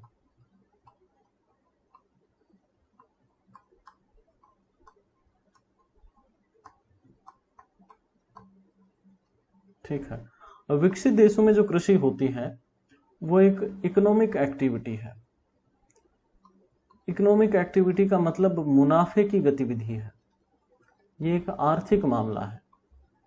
भारत जैसे देशों में जो कृषि होती है वो आजीविका का मामला, रोजी रोटी का मामला होता है। यानी कि अगर खेती नहीं करेंगे जिएंगे नहीं, खेती करने वालों की ऐसी दशा है। और जबकि अमेरिका में तो बहुत सी कंपनियां हैं, एग्रीकल्चर कंपनियां जो कृषि क्षेत्र में लगी हुई हैं। भारत में ऐसा नहीं है, जोतों का आकार छोटा है। भारत के विभिन्न विकासशील देशों की यही अवस्था है। लोग खेती पर निर्भर होते हैं, ना कि खेती से मुनाफा कमाते हैं। दूसरी बात, अमेरिका में ये एक निर्यात को प्रोत्साहन करने का मामला होता है। अमेरिका का मतलब हम सारे विकसित देशों को रिप्रेजेंट कर रहे हैं। निर्यात का मामला है, निर्यात का मामला यानी कि ये व्यापार आजीविका के लिए कम, व्यापार करने के लिए, दूसरे देशों में बाहर भेजने के लिए उत्पादों का उत्पादन किया जाता है। जबकि भारत में या विकसित विकासशील देशों में ये ग्रामीण विकास का मामला है, यानी खेती अच्छी हुई तो गुजर बसर अच्छे से हो जाएगा, खेती अच्छी हुई तो गांवों का विकास संभव हो पाएगा, ऐसी स्थिति है। फिर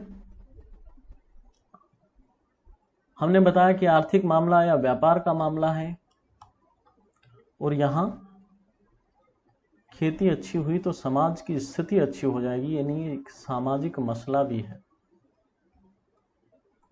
मूलभूत फर्क है, यहां मोटा मोटा देखा जाए तो मुनाफे की कृषि होती है, मुनाफे के लिए होती है।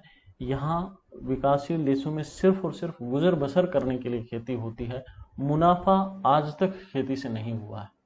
कुछ बड़े किसानों को छोड़ दें तो आमतौर पर किसानों की माली हालत ऐसी होती है कि वो एक सीजन से दूसरे सीजन तक बमुश्किल अपना गुजारा कर पाते हैं, और बहुत बार तो उन्हें बैंक से, महाजनों से इत्यादि से उधार लेकर के, अपना कर्ज लेकर के काम चलाना पड़ता है। फिर कर्ज जाल में भी वो फंस जाते हैं, तो ऐसी स्थिति है।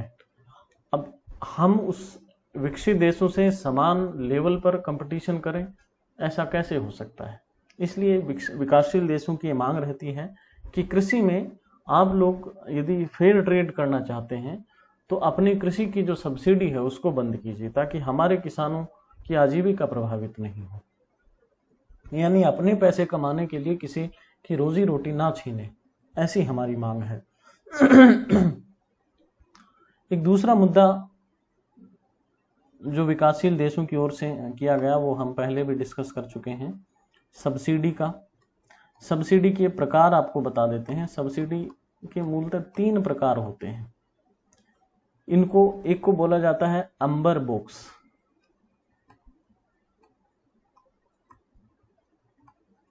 अंबर बॉक्स सब्सिडी मूलतः एक्सपोर्ट के लिए दी जाती है, निर्यात के लिए दी जाती है, यानी ऐसे कृषि उत्पाद जिनके निर्यात के लिए सरकार सहायता दे, तो उस जो सब्सिडी है उसको अंबर बॉक्स सब्सिडी कहा जाएगा।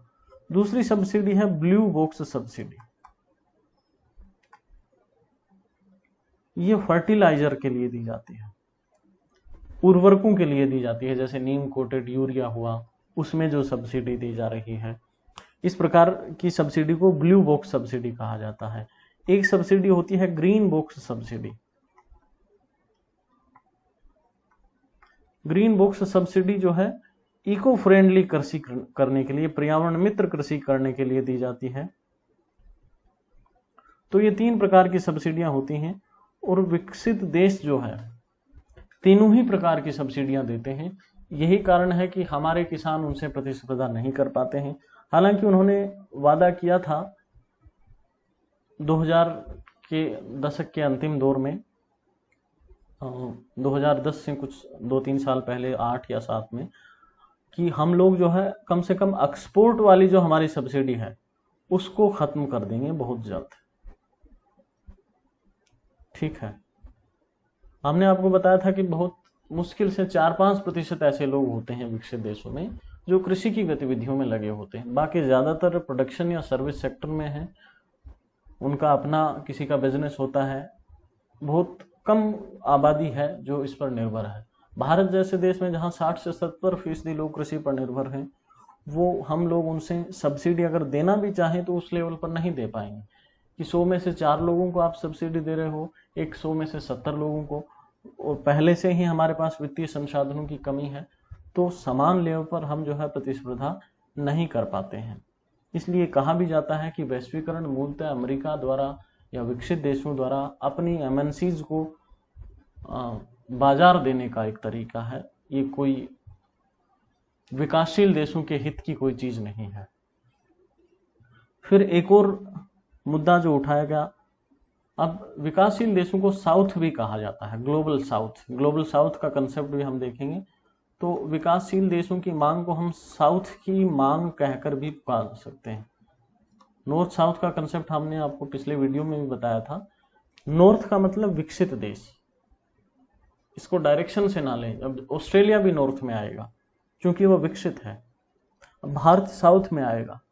अगर वैसे देखा जाए तो उत्तरी गोलार्ध में है हम, भूमध्य रेखा के ऊपर की साइड है, लेकिन हमारा अगर इकोनॉमिक पर्सपेक्टिव से देखेंगे, आर्थिक दृष्टिकोण से देखेंगे, तो हम साउथ में आएंगे, ग्लोबल साउथ में हम शामिल होंगे, क्योंकि विकासशील विश्व में शामिल हैं।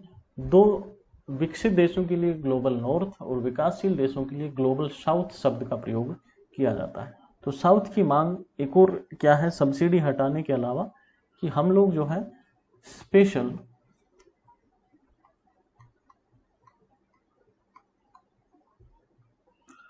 सेफ गार्ड मैकेनिज्म चाहते हैं। ये क्या है समझेंगे अभी।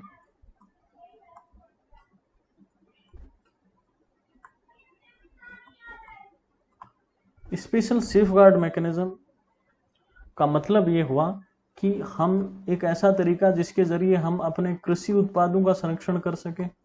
कृषि उत्पादों का संरक्षण कैसे करेंगे, तो इसके तरीके हैं कि एक तो कृषि आयात जो है, यानी भारत में बाहर के देशों द्वारा जो कृषि उत्पादों का आयात किया जाता है, उस पर एक तो अधिकतम सीमा निर्धारित कर दी जाए कि भाई इससे ज्यादा आयात नहीं की। जैसे दाल आयात कर रहे हैं तो भाई 20% से ज्यादा जितना कंजम्पशन होता है, जितना उपभोग होता है, उससे 20% या 15% जो भी लिमिट निर्धारित करें, उससे ज्यादा हम आयात नहीं करेंगे। ये हमारी मांग है। और एक दूसरी मांग की हम इस पर जो है टैरिफ की रेट तय करना चाहते हैं, प्रशुल्क दर भी तय करना चाहते हैं। यानी दो तरीके से हम अपने जो घरेलू संरक्षण है, यानी कृषि, हमने आपको बताया कि अधिकतर आबादी कृषि पर निर्भर है, कैसे बचाएंगे, तो स्पेशल सेफगार्ड मैकेनिज्म से। स्पेशल सेफगार्ड मैकेनिज्म कैसे लागू करेंगे, तो आयात की एक तो अधिकतम सीमा और एक टैरिफ लगा करके प्रशुल्क दर निर्धारित की जाए। टैरिफ की जो रेट है उसको निर्धारित कर दिया जाए कि भाई इस दर पर टैक्स लगेगा। ठीक है। अब एक मुद्दा जो है विकसित देशों द्वारा भी उठाया गया। विकसित देशों ने कौन सा मुद्दा उठाया? खाद्य सुरक्षा का। भारत में आप जानते हैं 2013 में खाद्य सुरक्षा अधिनियम बना। उससे पहले भी विभिन्न सारी योजनाएं चलती आ रही थी, जिसमें गरीबों को 1 रुपए किलो, 2 रुपए किलो, इस रेट में हम जो है अनाज, चावल, गेहूं इत्यादि उपलब्ध करवाते हैं। तो अब किसान प्रोडक्शन करता है, सरकार उससे खरीद करती है एमएसपी पर। ठीक है। मान लीजिए गेहूं की कीमत है 2000 रुपए, 2000 रुपए क्विंटल। इसी गेहूं को 2000 रुपए क्विंटल में खरीद करके सरकार जो है 2 रुपए किलो में बेच देगी, यानी 200 रुपए क्विंटल में सरकार 1800 रुपए का घाटा उठा रही है। अब यहां विकसित देश ये कह रहे हैं कि हमारी कंपनियों को संरक्षण नहीं मिलेगा। हमारी कंपनियों को यदि आप इस प्रकार के प्रोत्साहन देते हैं, किसानों को मुफ्त में अनाज, मुफ्त में इत्यादि चीजें उपलब्ध करवाते हैं, तो उसके जरिए कंपनियां हतोत्साहित होंगी, वो प्रतियोगिता नहीं कर पाएंगी। इसलिए जो मुफ्त में जो चीजें हैं वो देना बंद करें। ये मांग जो है विकसित देशों द्वारा उठाई गई। भारत ने इसका बचाव किया कि भाई हमारे ये जो है एक तरीके से सस्टेनेबल डेवलपमेंट गोल्स को भी हम इसके जरिए पूरा करने की कोशिश कर रहे हैं, गरीबी निवारण की कोशिश कर रहे हैं। तो फिलहाल भारत को इस चीज़ से छूट मिल गई है कि वो अपने खाद्य सुरक्षा अधिनियम के जरिए जो योजना चला रहा है उसको जारी रखे। एक और मुद्दा जो उठा वो था सेवा क्षेत्र का मुद्दा। प्रमुख मुद्दों की हम बात कर रहे हैं। सर्विस सेक्टर, सर्विस सेक्टर का यदि हम डिवाइडेशन करें तो हम पाते हैं कि यहाँ हम नॉर्थ और साउथ करके देखें, विकसित और विकासशील देशों के दृष्टिकोण से देखें तो विकसित देशों का दबदबा है सेवा क्षेत्र में, विकासशील देशों में अभी भी जो है कृषि पर निर्भरता ज्यादा है और प्रदूषण की मात्रा ज्यादा है, जो भी इकाइयां हैं वहां पर। ठीक है, सेवा क्षेत्र में कुछ विभाजन किए गए हैं। कौन कौन से विभाजन हो सकते हैं? एक विभाजन है बीपीओ आउटसोर्सिंग का,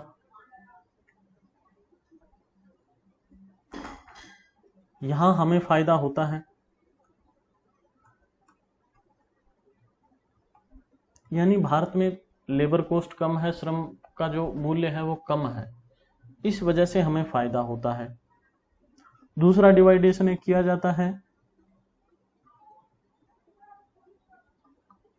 चिकित्सा, मेडिकल फैसिलिटीज, पर्यटन,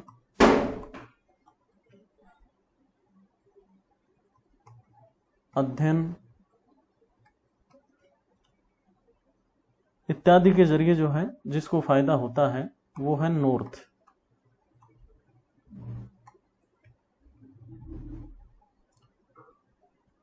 बीपीओ आउटसोर्सिंग में साउथ फायदे में रहता है, चिकित्सा, पर्यटन, अध्ययन इत्यादि में नॉर्थ फायदे में रहता है। तीसरी चीज आती है बैंक या विश्वविद्यालय। बैंक विश्वविद्यालय के जरिए जो भी इंस्टीट्यूशंस हैं नॉर्थ में ज़्यादा हैं, विकसित देशों का दबदबा यहाँ रहता है। और एक और चौथा है व्यक्तियों का, यानी यहाँ लेबर फोर्स आएगी, इसमें इंजीनियर्स और डॉक्टर्स। इंजीनियर्स और डॉक्टर्स का मुक्त आदान प्रदान, यहाँ फिर साउथ को फायदा रहता है।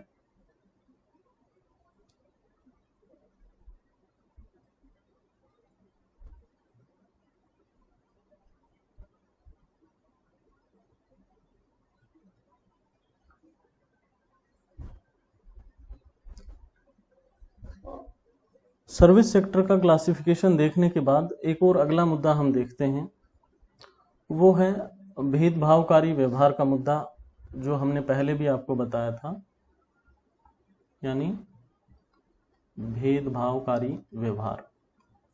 यहाँ विकासशील देश अक्सर ये मांग करते हैं कि हम लोगों के साथ, हमारे देश के साथ वरीय व्यवहार होना चाहिए।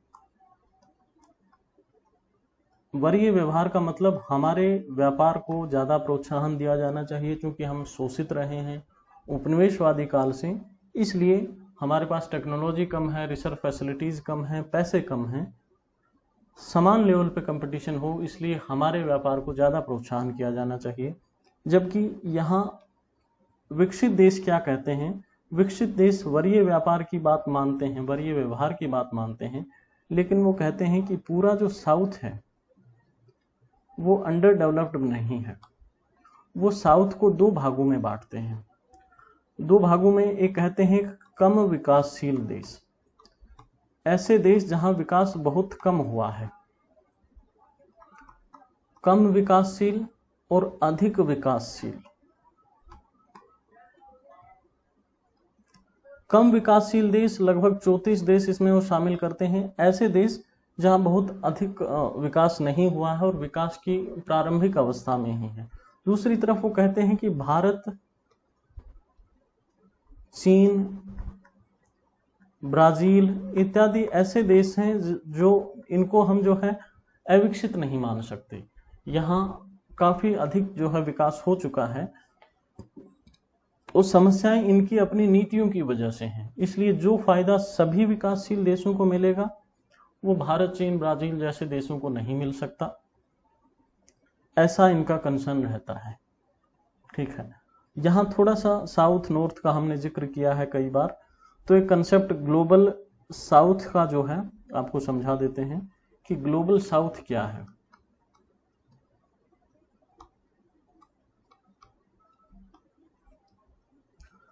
ग्लोबल साउथ अब देखते हैं, द्वितीय विश्व युद्ध खत्म हुआ, उसके बाद दुनिया दो भागों में बंट गई। और दुनिया का जो विभाजन किसमें किया जाता है? दुनिया का विभाजन किया जाता है नॉर्थ में और साउथ में। ठीक है, नॉर्थ और साउथ में दुनिया को बांटा जाता है। यानी नॉर्थ में जो देश आते हैं वो विकसित देश आते हैं, साउथ के देशों को कहा जाता है विकासशील देश।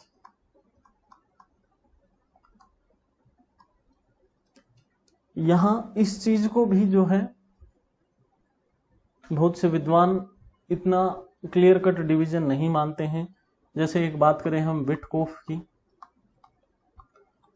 तो विटकोफ क्या कहते हैं? विटकोफ कहते हैं कि ग्लोबल साउथ जैसी कोई धारणा है ही नहीं। वो कहते हैं कि विकासशील देशों की भी कई श्रेणियां हैं। इनमें जैसे कुछ नए औद्योगिक राष्ट्र हैं, जो कि एक श्रेणी ये बताते हैं साउथ कोरिया की, जिनका नया नया उदय हुआ है, सिंगापुर, ताइवान, इंडोनेशिया, मलेशिया, यानी ऐसे देश जिनका तेजी से विकास हुआ है।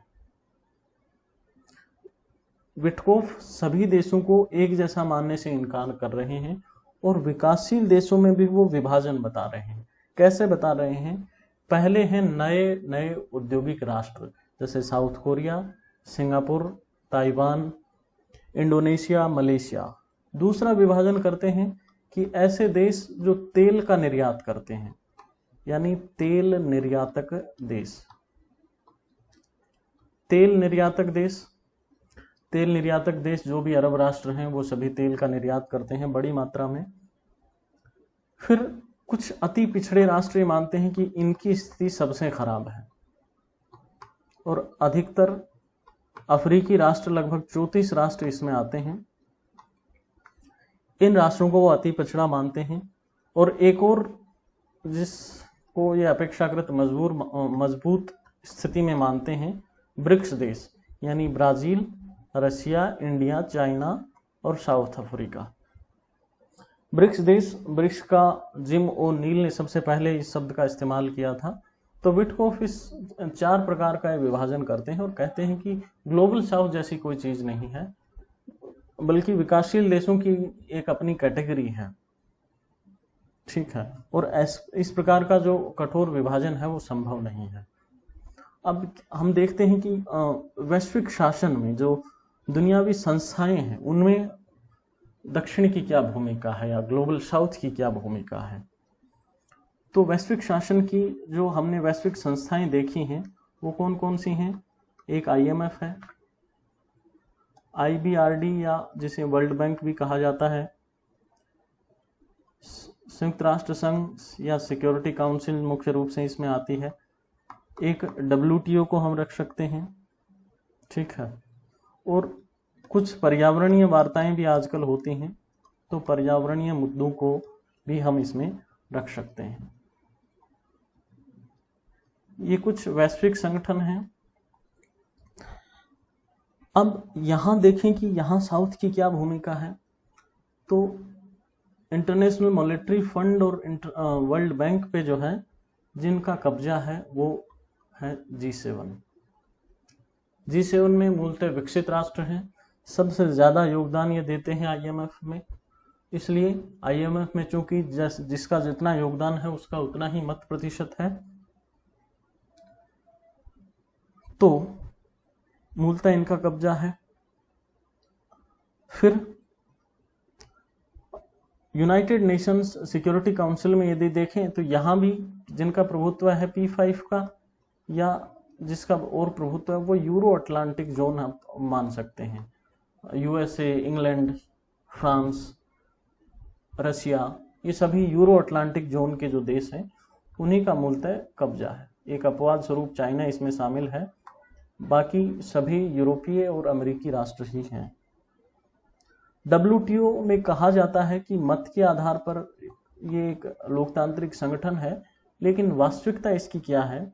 WTO के जो डायरेक्टर जनरल है उनका जो चैम्बर है वो बाहर से ग्रीन पेंट से पुता हुआ है और ज़्यादातर फैसले जो है उनके लिए वोटिंग नहीं होती, वो डायरेक्टर जनरल के कमरे में बैठकर ही दो चार जो प्रभुत्वशाली जो देश हैं वो ही वो फैसला कर लेते हैं। फिर बाकी देशों को बता दिया जाता है कि भाई इस बार ये फैसला हो चुका है। तो ज़्यादातर जो फैसले जो है वो ग्रीन रूम उसको बोला जाता है, डायरेक्टर जनरल के कमरे को ग्रीन रूम में ही बैठ करके ज़्यादातर फैसले लिए जाते हैं और वोटिंग नहीं होती है। तो जो सैद्धांतिक समानता है वो वास्तव में है नहीं। पर्यावरण मुद्दों में भी बार बार विकासशील देशों को हाशिए पर लिया जाता है और कहा जाता है कि आप लोग ही जो है ज़्यादा जिम्मेदार हैं पर्यावरण प्रदूषण के लिए, आप लोग ही ज़्यादा प्रदूषण फैला रहे हैं। तो मुख्य रूप से यदि हम देखें जितनी भी संस्थाएं हैं उन संस्थाओं में दक्षिण का, वैश्विक दक्षिण का, ग्लोबल साउथ का बहुत कम असर है। तो विटकोफ जो विभाजन कर रहे हैं उस चीज को किशोर मधुबनी एक विद्वान है, किशोर मधुबनी कहते हैं कि सिर्फ अर्थव्यवस्था के विकास से ना देखें, वैश्विक शासन में किसका कितना प्रभुत्व है उस हिसाब से भी देखें। और वैश्विक शासन में विकासशील जो देश हैं वो अभी भी जो है हाशिए पर हैं, उनकी भूमिका बहुत संक्षिप्त है। ब्रेटन वुड्स संस्थाओं में अभी भी जो है यूरो अटलांटिक या अमेरिकी देशों का ही कब्जा है। सुरक्षा परिषद में विकासशील देशों को अभी उतना प्रभुत्व नहीं है। एक चीन है, चीन को विकासशील देश मानने पर भी विवाद है, तो विकासशील देशों का सुरक्षा परिषद में भी प्रभुत्व नहीं है। WTO में वोटिंग होती नहीं है, ठीक है। तो किशोर मधुबनी कह रहे हैं कि वैश्विक शासन में जिस वर्ग की भूमिका नगण्य है उसको ग्लोबल साउथ नाम दिया गया है। यानी वो एक तरीके से विटकोफ के जो विभाजन है उसको अस्वीकार कर रहे हैं।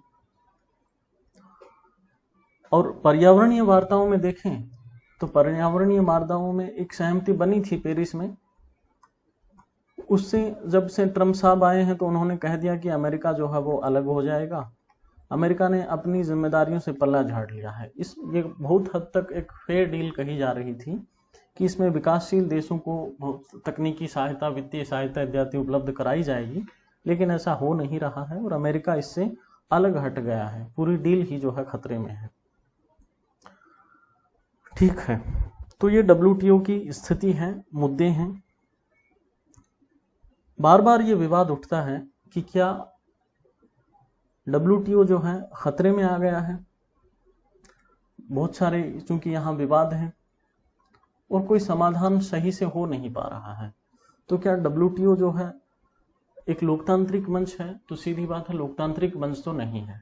तो क्या ये खतरे में है, खत्म हो जाएगा जल्दी से, या भूमंडलीकरण का एक गलत प्रभाव इससे हो रहा है? तो यहाँ भी मिली जुली प्रतिक्रियाएं हैं, कुछ लोग इसके पक्ष में हैं, कुछ विपक्ष में हैं, लेकिन ये एक आम सहमति है कि व्यापारिक अंतर निर्भरता बढ़ रही है। WTO ना सही, WTO पर अमेरिका बार बार धमकी देता है कि वो निकल जाएगा, लेकिन कुछ नए संगठन भी बन रहे हैं। जैसे आपने देखा कि एक RCP जैसा समझौता हुआ, भारत इससे अलग हो गया, लेकिन आसियान के 10 देश और 5 जो और देश थे, 6 थे, एक भारत हट गया, लेकिन 15 देशों में एक समझौता हुआ मुक्त व्यापार के लिए, वो भी एक बहुत बड़ा समझौता है। इस प्रकार के संगठन उभर रहे हैं। यानी हम कह सकते हैं कि वैश्वीकरण खतरे में नहीं है, WTO खतरे में नहीं है, बल्कि व्यापारिक अंतर्निर्भरता बढ़ेगी तो WTO की प्रासंगिकता अपने आप बढ़ती जाएगी। क्योंकि विवाद निस्तारण का यंत्र है, उसमें सुधार के जरिए आगे प्रक्रियाएं बढ़ती जाएंगी। अब एक हालिया विवाद है कि चीन और US के बीच जो व्यापार युद्ध चल रहा है उसको किस दृष्टिकोण से देखा जाना चाहिए। चीन US व्यापार युद्ध, चाइना US ट्रेड वार को देखने और WTO के नजरिए से यदि हम देखें तो आप देखते हैं कि जब से 2008 की मंदी आई है, इससे थोड़ा सा परिप्रेक्ष्य या पृष्ठभूमि की बात करें तो 2008 की मंदी के बाद चाहे विकसित देश हो विकासशील देश हो, कहीं न कहीं अपनी घरेलू जो इकोनॉमी है, घरेलू अर्थव्यवस्था को बचाने की कोशिश करते हैं विभिन्न तरीकों से, विभिन्न तौर तरीके निकाल करके, और घरेलू उद्योगों को संरक्षण देने की कोशिश करते हैं ताकि हम अंदर से मजबूत बने रहें। संरक्षणवादी नीतियां 2008 के बाद जो है अपनाई जा रही हैं। संरक्षणवाद हावी हो रहा है। एक हमने आपको बताया था सेफ्टी वॉल। सेफ्टी वॉल का सिद्धांत यानी कि इसके जरिए यदि कोई देश डंपिंग करता है, अपने खराब गुणवत्ता के उत्पादों को आपके देश में भेजता है और इसके जरिए घरेलू प्रतिस्पर्धा का माहौल खराब होता है, तो आप उस पर बैन लगा सकते हो या उस पर टैरिफ बढ़ा सकते हो। ऐसी सुविधा WTO में है। तो इसी सुविधा सेफ्टी वॉल के नाम पर ही यूएस ने जो है चाइना के जो उत्पादों पर टैरिफ बढ़ा दिया है, प्रशुल्क बढ़ा दिया है। चाइना ने भी ऐसा ही किया, अमेरिकी उत्पादों पर शुल्क बढ़ा दिए। तो ये संघर्ष जारी है इनका, ठीक है। दूसरी बात, यूएस कहता है कि चाइना जो है अपने घरेलू उद्योगों को बहुत बड़ी मात्रा में सब्सिडी देता है, साथ ही साथ ये जो है जो इंटेलेक्चुअल प्रॉपर्टी राइट्स हैं या ट्रिप्स का भी उल्लंघन करता है। हमारे पेटेंट चुरा लेता है, उत्पादों की तकनीक चुरा लेता है, ठीक है। इस प्रकार के काम चीन करता है। इस वजह से हम लोग जो है ये ऐसे कदम उठाए जा रहे हैं चीन के प्रति, ठीक।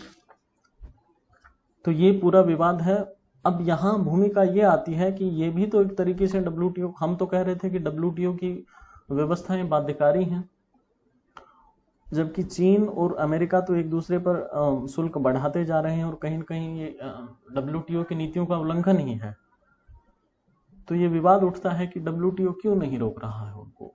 तो पहली बात तो ये बहाना है सेफ्टी वॉल का, एक बहाना है ट्रिप्स के उल्लंघन का, और दूसरी बात यूएस और चाइना दुनिया की दो महाशक्तियां हैं, ना भी माने तो कोई क्या कर लेगा, इन्हीं से व्यवस्था का संचालन होता है। तो इनकी चौधराहट भी एक बड़ा मुद्दा है बात ना मानने के पीछे, ठीक है। तो ये कुछ मुद्दे थे और WTO से संबंधित। अगले लेक्चर में कुछ एक नए मुद्दे के साथ, संभवतः फंक्शनलिज्म या प्रकारवाद के साथ हम मिलेंगे। तब तक के लिए बहुत बहुत धन्यवाद।